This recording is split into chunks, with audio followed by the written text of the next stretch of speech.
අද අපි සර්වජන බලය ලෙස මෙම මාධ්‍ය හමුවක් හැඳවීමට තීරණය කළේ ඊයේ ජනාධිපතිතුමාගේ යාපනයට ගිහින් කළ ප්‍රකාශය දැකලා අපි ඉතාමත්ම අපේ කනගාටුව ප්‍රකාශ කරනවා ජනාධිපතිතුමා රටේ රාජ්‍ය නායකයා වශයෙන් මේ තරම් ජාතිවාදී ප්‍රකාශයක් කරන්නට හේතුව කරන්නේ ඇයි කියලා අපි මේ රට තුල අපි අමතක කළ යුතු නෑ ජනාධිපතිතුමා අමතක කළ යුතු නෑ 30 වසරක යුද්ධයක් තිබිලා ඒ යුද්ධය අවසන් වෙලා ඊ타මත්ම සාමකාමීව එකිනෙකා හොඳින් ජීවත් වෙන රටක් එකිනෙකා සමග යුද්ධය අවසන් වූ දින සිට කිසිම අවස්ථාවක කිසිම ජාතිවාදී ප්‍රශ්නයක් ඇති වූයේ නැහැ මම හිතන්නේ ඒක ලෝකයේම ඇත්තටම වාර්තාගත වන කරුණක් සාමාන්‍යයෙන් මේ වගේ රට තුල සිවිල් ප්‍රශ්න ඇති වුනහම ඒවා දිගින් දිගටම යනවා නමුත් මේ සම්පූර්ණයෙන්ම 2009 මැයි 19 වෙනි දින අවසන් වුණා ඉතින් නැවත බොහෝ අවස්ථාවල අපි දකිනවා මේ අපේ රට තුල ජාතිවාදී ප්‍රශ්න ඇති කරන්න බොහෝ ඉන්සිඩන්සස් ආවා නමුත් ජනතාව බුද්ධිමත්ම මේ ජාතිවාදී හැඟීම් ලෙස් ඇති කරගෙන කලබල ඇති කරේ නැහැ. ඉතින් එහෙම වෙලාවක රාජ්‍ය නායකයා රටේ රාජ්‍ය නායකයා මෙවන් ප්‍රකාශයක් කරාම බෞද්ධයන් උතුරට යනවලු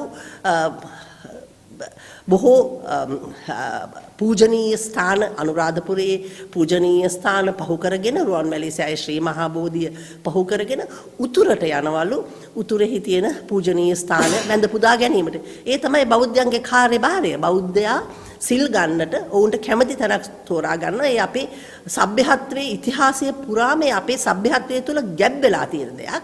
අපි නාගදීපයටත් යනවා තිස්ස විහාරයටත් යනවා සිල් ගැනීම සඳහා ඒ තමයි මේ සිංහල බෞද්ධ ශිෂ්ටා සભ્યත්වයේ කොටසක්. ඉතින් ඒක තේරුම් ගන්නට නොහැකි කෙනෙක් රටේ ජනාධිපති වෙලා තිබෙනවා. නමුත් ඔහුට ඒක ගැන අපි කනගාටු වෙනවා. නමුත් ඔහුට අයිතියක් නැහැ මිනිස්සුන්ගේ හැඟීම් අවුස්සලා එවන් හැඟීම් ඇවිස්සෙන ආකාරයේ ප්‍රකාශයක් නිකුත් කරන්නට මොකද අපි ඒ වගේම ඉල්ලා සිටිනවා මේ වෙලාවේ අපි මෙතෙක් බුද්ධිමත්ව අපේ රටේ ජනතාව බුද්ධිමත්ව මේ වයින් කලබල ඇති කරගැනීගෙන නොගෙන සිටියාසේ තවදුරටත් මේ වයින් අපි හිත කම්පා වුණාට අපේ රට තුල ජාතිවාදී ප්‍රශ්න ඇති නොවන ආකාරයෙන් ඉදිරියටත් ඒ අය වැඩ කරයි කියලා ඒ වගේම අපි දන්නවා තිරුකුණාමලේ බුද්ධ ප්‍රතිමා වහන්සේ නමක් තැන්පත් කිරීමේදී ඇති වූ ප්‍රශ්නය බුද්ධ ප්‍රතිමා වහන්සේ නම එතනින් අයින් කරලා නැවත වුන්ට ජනතාවගේ බලවත් ඉල්ලීම නිසා එතනම තැන්පත් කරන්නට සිදු වුණා. එතන ඒ ප්‍රශ්නය ඒ ආකාරයෙන් විසඳලා තියෙන වෙලාවක අපි දැක්කා ඊයේ පෙරේදා ඒ වෙරළ සංරක්ෂණ දෙපාර්තමේන්තුව මගින් ඔවුන්ට නඩු දාලා ස්වාමින් වහන්සේලා 4 නමකුත් ගිහි පිරිසකුත් අප නොදී සිරබාරයට ගත්තා රිමාන්ඩ් බාරයට ගත්තා. ඉතින් මේකත් නැවත වතාවක් මේ ජනතාව කුලප්පු කිරීම සඳහා කරන දෙයක් වශයෙන් තමයි ඇත්තටම තිරුකුණාමලේ ජනතාවත්. ඉතින් අපි තිරුකුණාමලේ කාලයක් හිටපු නිසා තිරුකුණාමලෙන් අපිට නිතරම ටෙලිෆෝන් කෝල් එනවා මේ වගේ දේවල් කලබල වුණාම මෙහෙම වෙනවා කියලා. ඒ අය වුණත් විශ්වාස කරනවා. ඒ අය වුණත් කියන්නේ මේ තිරුකුණාමලයේ ඇතුළත යම්කිසි ජාතිවාදයේ ප්‍රශ්නයක් ඇති කරලීම සඳහාද මෙවන් ක්‍රියාමාර්ග ගන්න කියලා. අපිට බයයි රජයේ අනුග්‍රහය තියෙනවද කියන එක අපි දන්නේ නැහැ මේ වගේ තීන්දුව తీරනවලදී. එහෙම තිබෙනවා නම් නැවත වතාවක් මේ රට තුල යම්කිසි මේ ජාතිවාදී ප්‍රශ්නයක් ඇති කරලීම සඳහාද මේ විසඳුණු ප්‍රශ්නයක් බුද්ධ ප්‍රතිමා වහන්සේ තැන්පත් කිරීම නිසා ඇති වෙලා නැවත විසඳුණු ප්‍රශ්නයක් මේ ස්වාමින් වහන්සේලා සිර බාරයට අරගෙන රිමාන්ඩ් බාරයට අරගෙන කරන්න කියන එක. ඉතින් ඒ ස්වාමින් වහන්සේලා වෙනුවෙන් අපි දැනටමත් අපේ නීතිඥ හමුවේ නීතිඥවරු පෙනී සිටිනවා. ඉතින් ඒ වගේම අපි සියලු දෙනාම මේ ස්වාමින් වහන්සේලා වෙනුවෙන් පෙනී සිටිනවා. අපි ඒවා විශ්වාස කරනවා මේ තිරුකුණාමලේ ප්‍රශ්නයත් සාධාරණ ලෙස විසඳා ගැනීමට අපිට අධිකරණයෙන් මේ සහයෝගය ලැබෙයි කියලා.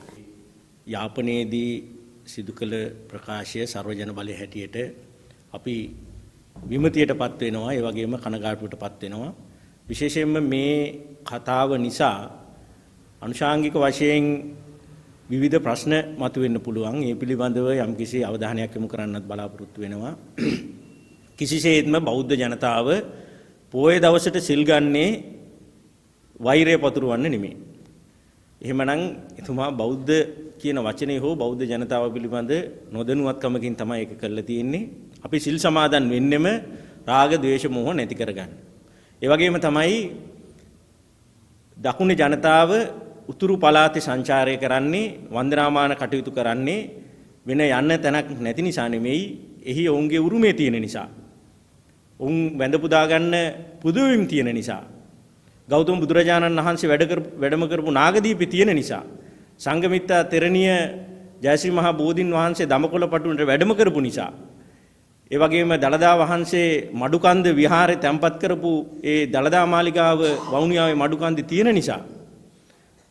අපේ උරුමේ තියෙන මහාර්ග සාක්ෂිය වෙන වැලිපුර, වල්ලිපුරම්, රන්පත හමු වෙච්ච ස්ථානයේ දැක බලා ගන්න අවශ්‍ය නිසා.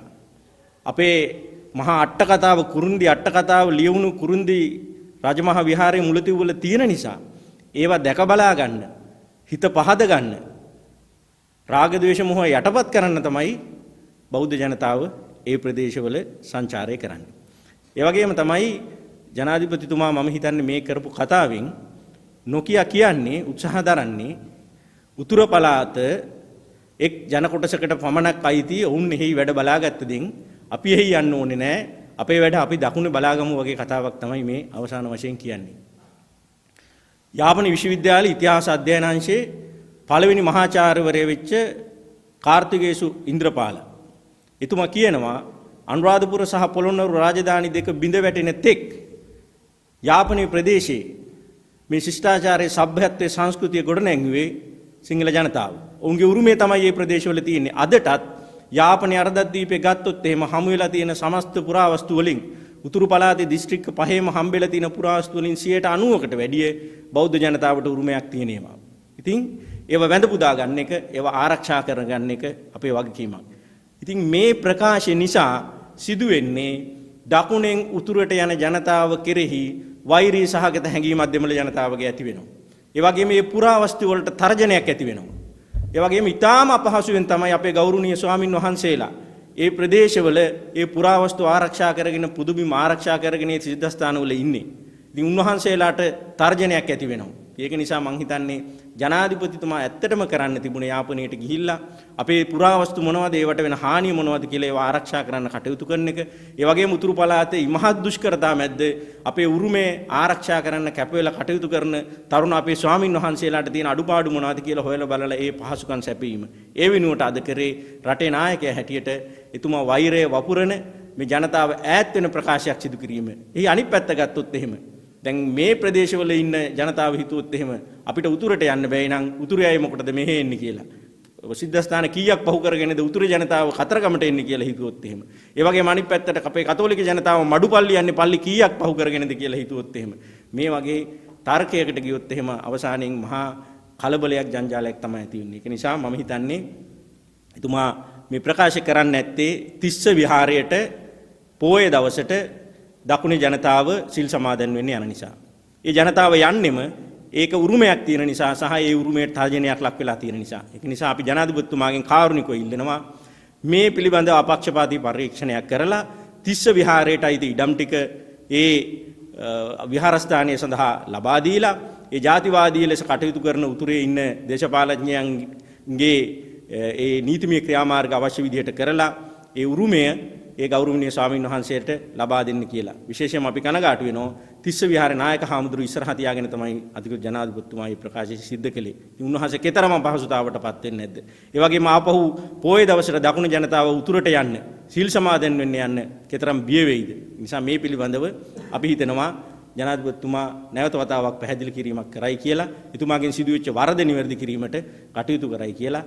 එසේ කරන ලෙස අපි එතුමාගෙන් ඉල්ලා සිටිනවා. මොකද අපි මේ කවුරුත් රාජ්‍ය අපේ භාරයට ගත්ත අය නෙමේ, අපිට අයිති කරගන්න ආපු අය නෙමේ ඡන්දකින් අවුරුදු 4කට 5කට 6කට බලය ගත්ත අය ඉන්නේ. දේශපාලන බලය ලැබෙනවා, ඒවා නැති වෙනවා. හැබැයි අපේ මේ ඓතිහාසික උරුමයේ විශේෂයෙන්ම උතුරු පළාතේ අවුරුදු දහස් ගණනක් රැකුණේ උරුමය තවත් අවුරුදු 100,000 ගණනක් පැවතිය යුතුයි. ඒ සඳහා සුරක්ෂිත භාවය ඇති කරන්න කියලා අපි රජයෙන් බොහොම කාර්නිකව සර්වජන බලය හැටියට ඉල්ලා සිටිනවා. ආයිබෝවන් මම හිතන්නේ දැන් හරි වැඩක් වෙන්නේ අපි අර සොළොස් මස්ථාන වඳින ගාථාවේ අපි කියනවා මහියංගනං නාගදීපං කල්යාණං පදලාංචනං කියලා. දැන් මේ නාගදීපං කියන එක අයින් කරන්න වෙයිද දන්නේ නැහැ. මේ මොකද ගාථාව කියනකොට වෛරය පතුරවනවා කියලා අපිට චෝදනාවක් එල්ල වෙයි. ඉතින් අපි පැහැදිලිවම කියන්න ඕන මේ ජනාධිපතිවරයා යාපනයට ගිහිල්ලා කිව්ව ප්‍රකාශය වෛරී ප්‍රකාශයක්. ඒ වගේම හිතාමතාම රටේ ජනතාව ජාතීන් වශයෙන් දෙපැත්තට බෙදන්න කරපු කතාවක්. මේ කතාව මේ විදිහට කරලා තියෙන පැහැදිලිවම තමන්ගේ ඡන්දගොඩ වැඩි කරගන්න. අපි විශ්වාස කරනවා මේ රටේ පාලකයෝ හැටියට ඕන් කරන්න ඕන මේ පාලම් ජාතීන් යා කරන පාලම් නිර්මාණය කිරීම මිසක් මේ තියෙන පාලම් කඩා බිඳ දැමීම නෙමෙයි. ඉතින් අපි යෝජනා කරන රජයට පුළුවන් නම් මේ උතුරේ ජනතාව පුළුවන් තරම් දකුණට ගෙන්න ගන්න. අපි දන්නවා වසරකට වරක් වුන් පාද යාත්‍රාවක් කරනවා කතරගමට එන්න. පුළුවන් නම් ඒ උතුරු ජනතාවට කතරගමට එන්න නොමිලේ බස් සේවයක්, දුම්රිය සේවයක් ලබා දෙන්න. ලංකාවේ ඕන තරම් දකුණේ තියෙනවා හින්දු කෝවිල්, විෂ්ණු දේවාල තියෙනවා.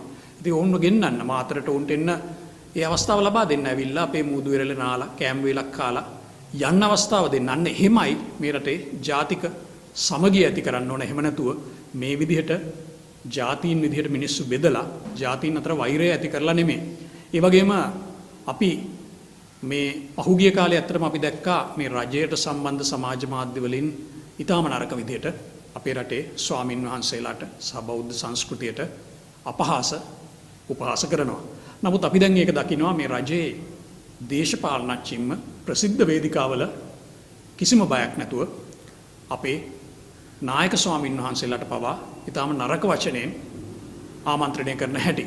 ඉතින් අද ඔවුන් හිතනවා ඇති ඔවුන්ට විධායක ජනාධිපති ධූරයක් තියෙන නිසා ඔවුන්ට පාර්ලිමේන්තුවේ 3/2ක් තියෙන නිසා මේ ඔවුන්ට මේ විදිහට මේ අපේ සංස්කෘතියට අපේ ස්වාමින් වහන්සේලාට අපහාස කරන්න අයිතියක් ලැබිලා තියෙනවා කියලා.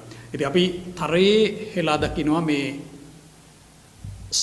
සංවිධානාත්මක විදිහට මේ විදිහට ස්වාමින් වහන්සේලාට අපහාස කිරීම, බෞද්ධ සංස්කෘතියට අපහාස කිරීම, ඒ වගේම බෞද්ධයින්ගේ අයිතීන් මේ විදිහට උදුරා ගැනීමට උත්සාහ